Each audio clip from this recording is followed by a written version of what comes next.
This is Cam, the Oregon Knife Guy, and instead of doing an unboxing, since I tried to film this video several times and I didn't like the way it came out, I'm just going to do just kind of a first impressions.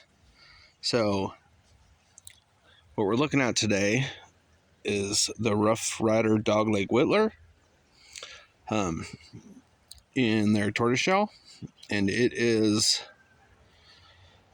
a great knife. If you look, let's just take a look real quick.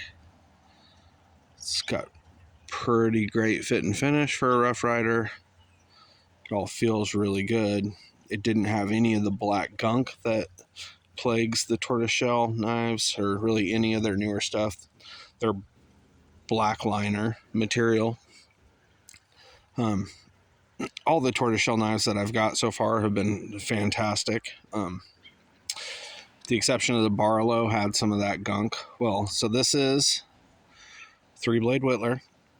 They call it their dogleg pattern. I'll show you some comparisons of some other brands dogleg whittlers here in a second. But see, it's got a master spear, coping blade secondary, and a pin blade.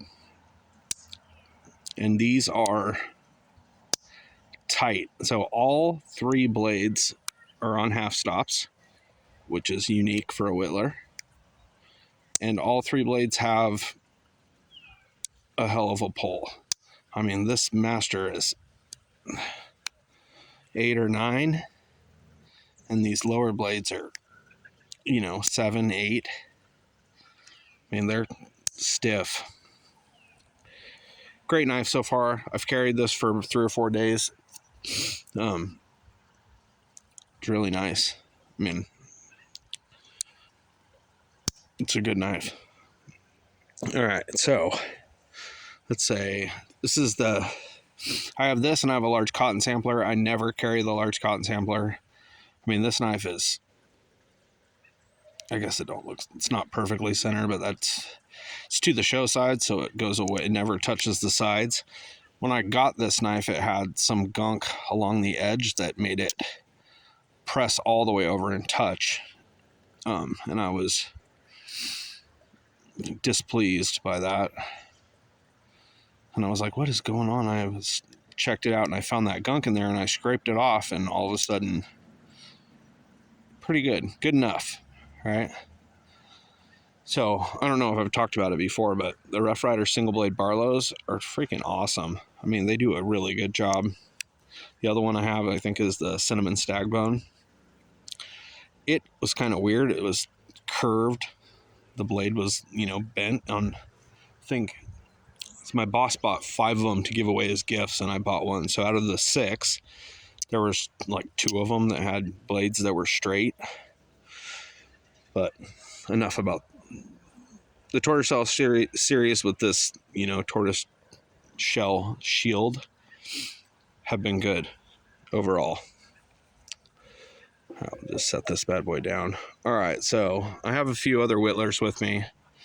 This is a Queen dogleg whittler, and I know Rough Ryder calls this a dogleg whittler, but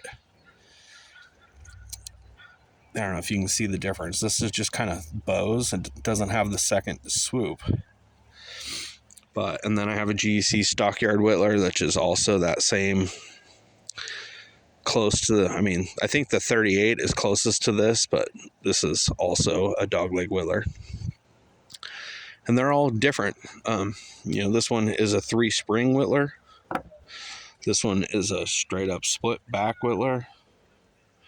And then this one is 2 springs.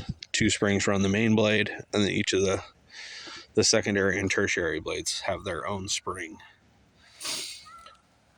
So, overall, this knife's fantastic. Love it so far. I will probably do a video later as an update, and also just throw it out there because I love it. Here is the Sharp by Design Apex that I won off the Jared Neves Knives Patreon giveaway, and the Medford Slim Midi those are the 2 modern knives I'm carrying. Both great.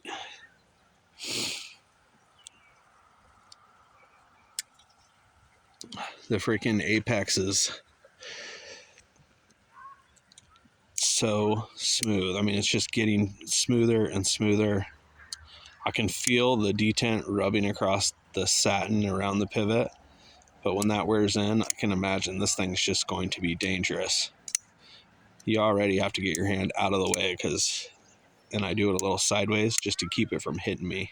And the flipper, I mean, it's my first experience with the Sharp by Design nub detent system, and it is fantastic.